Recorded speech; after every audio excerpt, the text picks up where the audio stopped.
سلام، وقتتون بخیر. امیدوارم حالتون عالی باشه. خب اجرای جا مرکزی پروژه دوبلکسمون، یه پریز اینجا گذاشتیم براشون که این اتاق رو جواب بگیره و این محوطه رو جواب بگیره. یه پریز اینجا گذاشتیم براشون که این محوطه رو جواب بگیره و از پلا بریم پایین.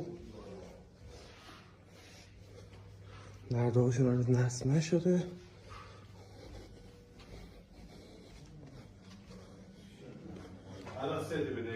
خب یه پریز اینجا گذاشتیم براشون که این محوطه رو جواب بگیره. البته مبلاشون جابجا میشه. الان بازیه که مثلا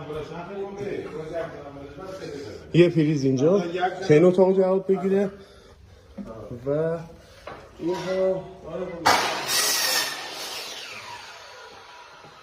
دستگاه جا مرکزی